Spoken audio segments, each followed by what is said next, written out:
The financial reality of the average American worker. Most Americans will spend the next 30 years working for money they don't have. That's not a prediction. That's not pessimism. That's just math. And the math is already baked into the system. Right now, someone reading this makes $52,000 a year. That's the median, not the mean, which sounds better, the actual middle. Half of America makes less than that, half makes more. And yet, across that entire middle, something strange is happening. People are working, earning decent money, and somehow still broke. Not financially irresponsible, not lazy, just broke. This is what happens when we zoom out and look at the full picture instead of the pieces. You've probably heard the words cost of living crisis so many times they don't mean anything anymore. Inflation, recession, housing market, your neighbor's opinion about the economy. It all blurs together. But here's what's actually happening underneath that noise. The average American worker is caught between two forces. One is pushing their expenses up, the other isn't moving their income at all. And when you're stuck between two forces, eventually something has to give. It usually gives this year, or next year, or in the moment you realize you're 45 with almost nothing saved for retirement. This matters right now because we're at a specific inflection point. The people who are 30 now, who started working during the recession, they're about to hit their peak earning years. And if the system doesn't work for them, if it doesn't work for someone in their prime, then we need to understand why. Because the system isn't changing, so they have to. Let's start with the baseline, the foundation of the American worker. $52,000. That's $1,250 per week before taxes. When tax withholding hits, federal, state, FICA, you're looking at somewhere between 35 and 40% gone immediately. Let's call it 40. That's $500 a week, 70% of your original number, $2,100 per month to live on. Now, housing. The standard advice, the old rule, was that housing shouldn't exceed 30% of your gross income. That came from a time when house cost 3 times your annual salary, when interest rates were reasonable, when you could actually plan something. Today, the median rent for a one-bedroom apartment is $1,400 a month in America. Not in San Francisco, not in New York. The median. That's just under 70% of your take-home pay before you've bought food, paid for transportation, or kept the lights on. Some people own homes, great, except the average mortgage payment is $2,000 a month. That's the national average. In many markets, it's impossible to find anything to rent or buy for less than 60% of take-home income. We've just accepted this like it's normal, like 30% of housing has become a fairy tale. From that $2,100, housing is gone. Let's say $9,500 per month on rent or mortgage. That leaves you with $1,200. Maybe 13. Now, transportation. Most Americans don't live where the jobs are. They live as far as they can afford and still make it to work. So you need a car or two. Car payment, insurance, gas, maintenance. The average American household spends about $950 per month on transportation. Some less, many more. $1,300 down to $350. Food, utilities, phone, internet, insurance, health, car, home, childcare if you have kids, medications, haircuts, the baseline operating costs of existing as a human in 2025. We haven't gotten out of $350 yet. Then something happens. A root canal, a transmission failure, a medical bill that insurance doesn't fully cover. Something always happens, and when it does, most Americans don't have money. They have a credit card. Here's where it gets interesting. And by interesting, I mean structurally broken. The average American has a credit score of about 715. That's considered good, not excellent, good. And a good credit score means you qualify for credit cards, and credit cards mean you can live the life you can't afford. You know how that sounds. You know it sounds bad, and yet here we are. The average credit card holder carries about $6,000 in balance. That's not debt from a stupid purchase. That's the accumulated weight of living for 6 months on money you don't have. It's 5 months of groceries you couldn't pay for. It's car repairs you couldn't absorb. It's the American lifestyle subsidized by borrowed money at 17, 18, sometimes 22% interest. That $6,000 compounds. 20% interest on $6,000 is $1,400 a year. That's another $70 a month that just vanishes into the system, not for anything, just for borrowing what you already spent. But here's what's wild. Credit scores stay high even with this balance, because the system isn't designed to punish you for borrowing. It's designed to make borrowing easy. The credit card companies want you to carry a balance. The full amount of that $1,400 a year you pay in interest, that's revenue. That's the actual business model. And you're not irresponsible. Your credit score proves it. You're just normal. You're statistically average. And statistically average now means you're slowly paying interest to stay in place. The savings void. So where does money for savings come from? The answer is, it doesn't. Not really. The average American household has less than $400 in emergency savings, not in retirement accounts, not in long-term investments. Emergency savings. The money that's supposed to exist for that transmission that dies, that medical bill, that job loss. $400. Some households have none.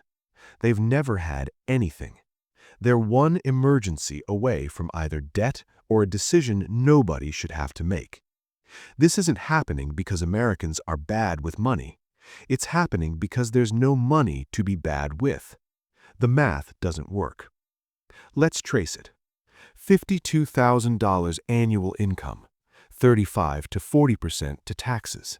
Housing costs that should be 30% but are really 50 to 70% in most markets. Transportation eating another 10%. Food, utilities, insurance, and basic existence taking another 15 to 20%. That 100% is already accounted for. There's nothing left. Except Americans still find a way. They use credit. They extend. They borrow against tomorrow to live today. And the system, the entire financial system, is built to let them. Retirement savings?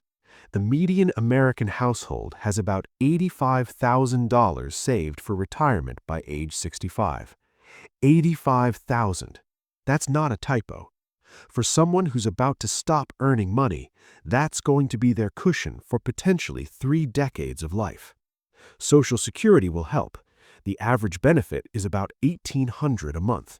$1,200 of that immediately goes to housing, another $200 to medical. We're already back in the same position. The system doesn't break somewhere in the future. It's already broken. It's just slower on the way down. The contrast. Here's what you're told. You're told to pull yourself up, work hard, make smarter choices, save, invest. By the time you're 40, you should have a year of expenses saved. By 50, 5 years. By 60, 10 years. But we just did the math. There's no money to save. Not on $52,000 a year with housing costs that took everything. Not without fundamentally changing your life. So what actually happens is this. Some people do change their lives. They move to cheaper areas. They downsize expectations. They take on side hustles. They sacrifice things so they can build the savings that the regular salary can't generate. And you know what? It works. If you're willing to live differently, you can escape the median. You can get ahead. But the fact that you have to be exceptional, that you have to do more than work a normal job to just reach a position of basic stability, that's not a personal failing. That's a system failing. The other thing you're told is to invest. Start with index funds.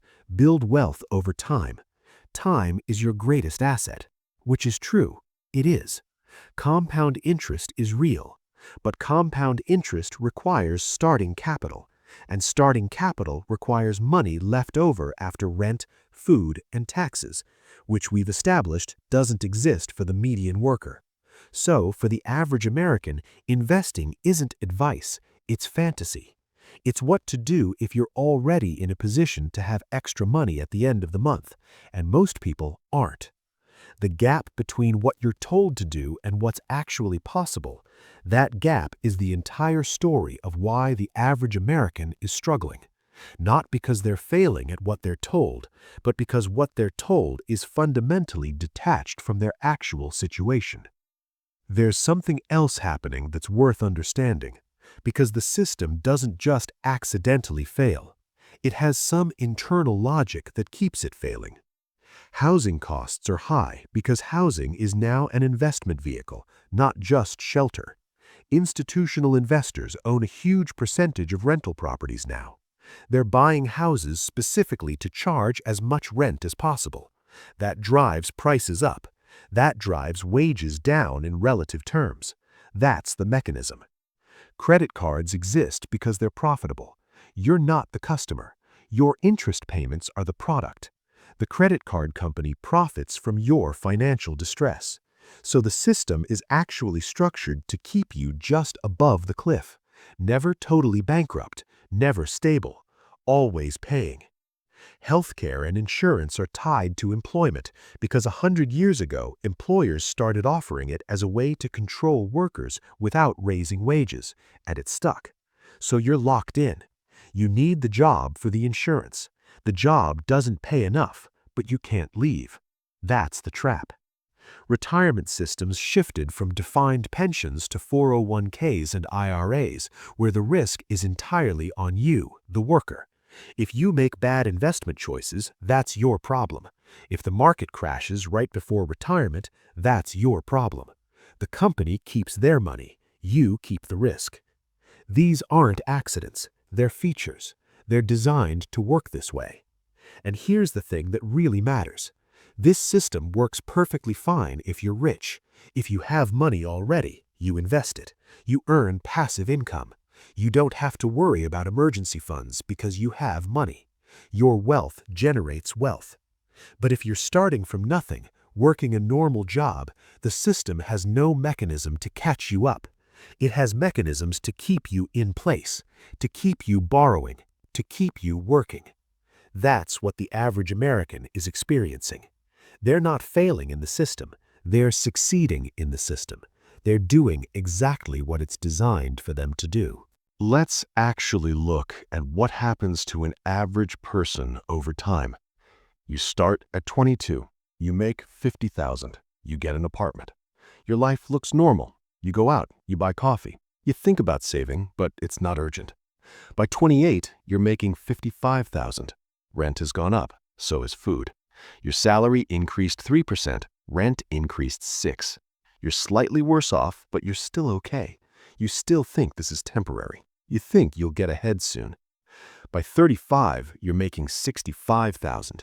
You feel like you should be in a better position now. You have a decade of work experience. But rent is 20% of the city's median. Your car is older. You're thinking about kids, but the math doesn't work. You put it off. You're still banking on the future. By 42, your salary is somewhere between $70,000 and $80,000. But you've also accumulated things now. Debt, health issues, aging parents, a car that might break.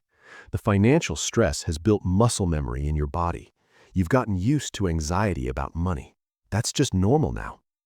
By 50, you realize this was it. This is the salary you were going to make. It's not going to triple. You're not going to have a breakthrough.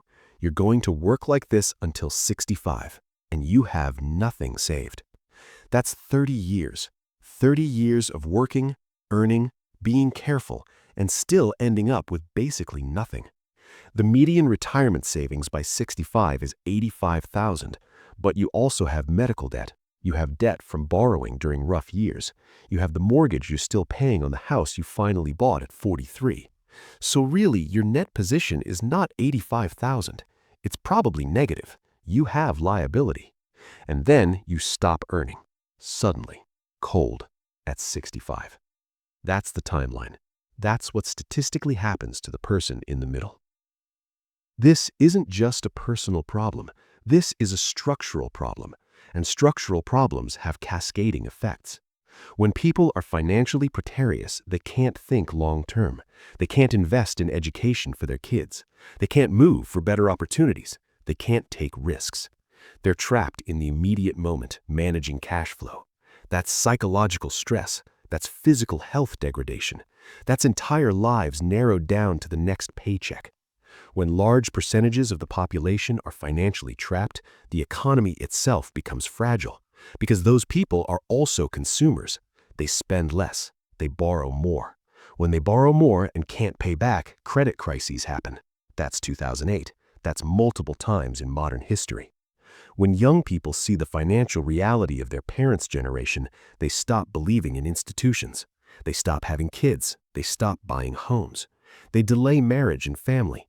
This cascades into demographic problems: fewer workers, fewer consumers, a shrinking base supporting an aging population.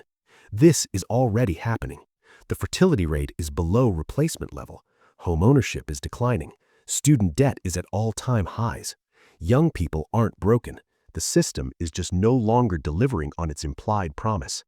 And the promise was simple: work hard, play by the rules, you'll be fine. You'll have security. You'll eventually own things. You'll be able to retire. That promise is broken. Not for everyone. Not for people with starting capital. Not for people who live in cheap areas or have family money or can take risks. But for the average American, starting from nothing, working a normal job, the promise is broken. Here's what's strange, though. Most of the people in this situation know it. They know the math doesn't work. They know they're borrowing against the future. They know they're not going to be okay at 65, and yet they keep showing up. They keep working. They keep trying. You could say that's hope. That's the American optimism everyone talks about. Maybe they're right. Maybe something will change. Maybe the next job pays more. Maybe housing will get affordable. Maybe they'll get a break. But there's another possibility. Maybe they keep showing up because they have to. Not because they think it will work, but because the alternative is worse. You have to eat. You have to pay rent. There's no exit. So you wake up and do it again. The real question, the one we should be asking, isn't how the average person can fix their finances. It's how a system that doesn't work for average people keeps running at all. And that's because the system doesn't have to work for you. It just has to work enough that you don't burn it down. It's designed to extract your labor. It's designed to keep you moving. It's designed to make you think that your failure is personal and your success is merit-based, even though the rules are set before you play. The median American worker makes $52,000 a year and will never be financially secure. And maybe they know that. Maybe they've known that for years. The question is, what happens when that stops being acceptable?